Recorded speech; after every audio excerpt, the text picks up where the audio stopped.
Okay, so guys, one thing that we see stump 95% of dentists that we start working with in the beginning is people will call, right? Like we get them to the website, they pick up the phone and they call the practice and, say, hi, do you guys do Invisalign or do you guys do dental implants?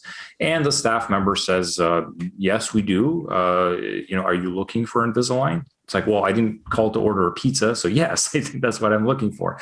But they don't know what to say. So the patient inevitably asks, okay, what do you guys charge for implants?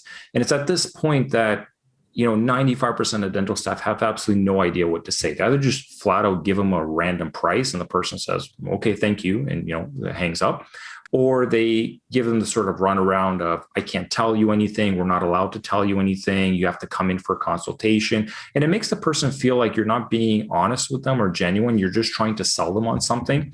But you guys teaching your great call process, something that, we learned, a really great formula for how to tackle these sort of situations. I wonder if you maybe just jump into a little bit, maybe talk about how to handle things, these types of calls. Well, that's going to be difficult in less than 3 minutes. I certainly would recommend they go see the webinar. And obviously our program, we spend probably 9 hours on that one subject. But essentially, not on implants, on how to respond to these type of questions. Yes. But essentially, this goes back to, we have to rehearse and train. And even if I gave you the exact thing to do, it ain't going to work unless you practice it.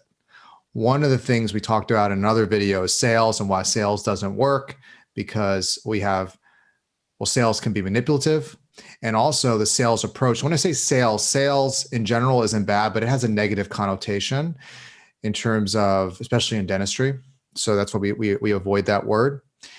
And so when the other issue is script, give me the script. Tell me what to say when this happens.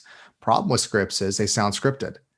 And if I give you a script and you change the process a little bit, you're in trouble. You ever get, when you call Google or some of these places and you're not getting an American or somebody from Canada, you're getting somebody, and this isn't a notch to their intelligence or capabilities. It's just, we know they're trying to cut costs. So those people are not well trained, and it's fun. Well, I don't say mess with them, but if I ask them a question off their script, it's like a robot cannot compute. They don't know what to do. They're not trained for that. They're said, read this script and do this. They'll say like, oh, I can help you, when I know they can't help me. Oh, I can help you with this. And I know they're not going to, don't say that. It's not like you just said, I'm calling for Invisalign. Are you calling for Invisalign? So these are things that we really need to have training time. There's no quick solution for it. Now, instead of scripts, you should learn a process for handling it. And Heather can review the great call process momentarily, just a little bit. And you can learn more about it in the webinar and obviously in great detail in our coursework that we provide. So the great call process. And then there's also the idea of, and you're right, Nick, we kind of found, and Heather, you can speak to this, a solution where you don't immediately answer their question, but you have to answer it because they called and asked a question. We either go one way, we answer it to just get them off the call, or we don't answer it because we're trying to manipulate. There's got to be a middle ground. So Heather, tell us a little bit about that and maybe the great call process.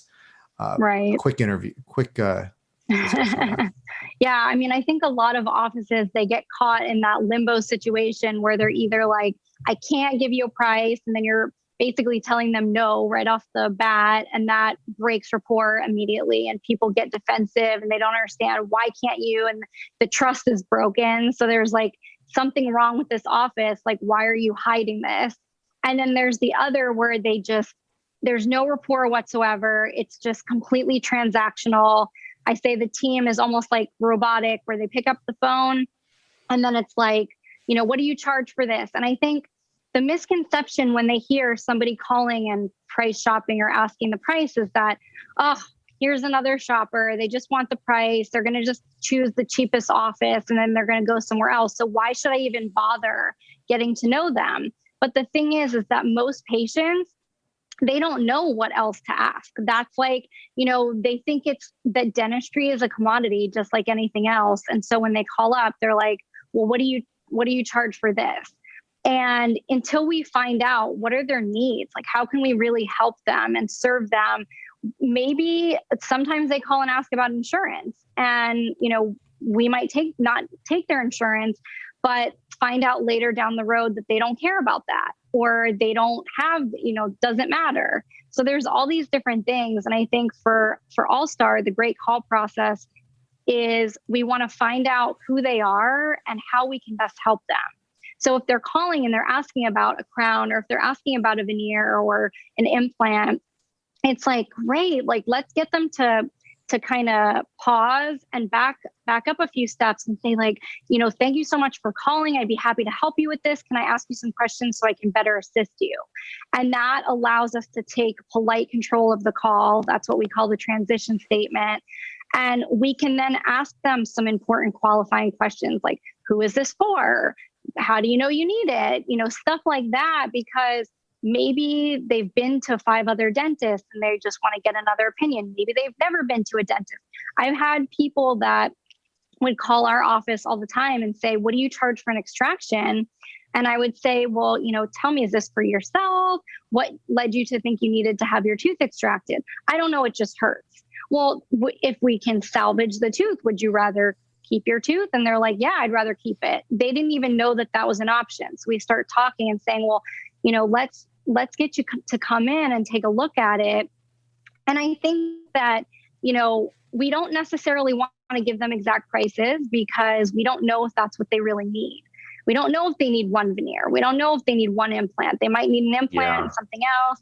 And so when you start giving them a price, they're fixating on that price. And then when they come in, if that price isn't congruent, again, you just lost their trust.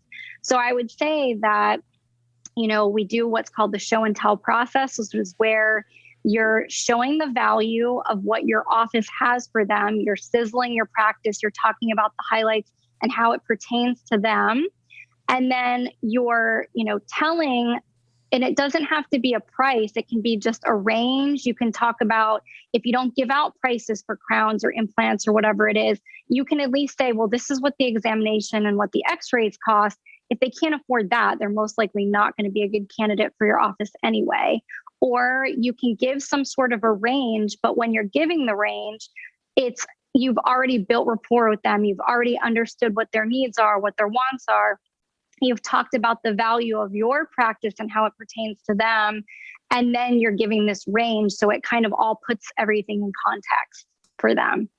Yeah, I think one thing I liked with your training, because we took it, our account managers had no idea how to answer those calls either. So, they kept coming back to me and saying, man, these guys are terrible on the phone. And I would ask them, it's like, well, what would you say? Like, I don't know what to say. What would you say?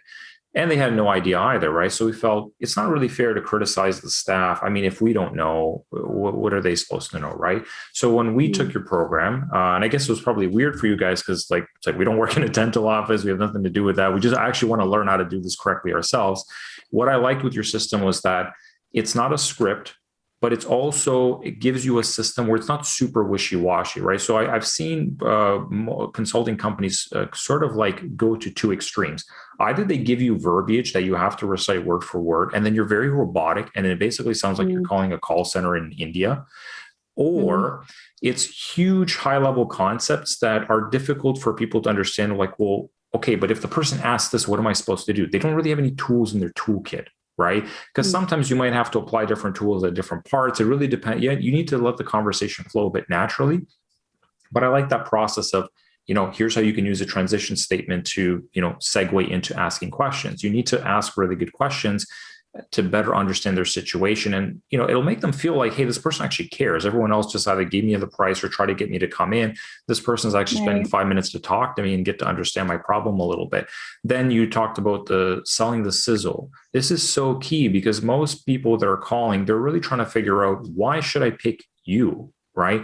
Everybody does implants. Everybody does Invisalign. Everybody can, give me a filling. What they're really trying to understand is, who do I like and trust the most? And oftentimes staff don't really know how to sell that sizzle in a way that doesn't come off as salesy, in a way that's sort of wrapped around, this is how it benefits you specifically.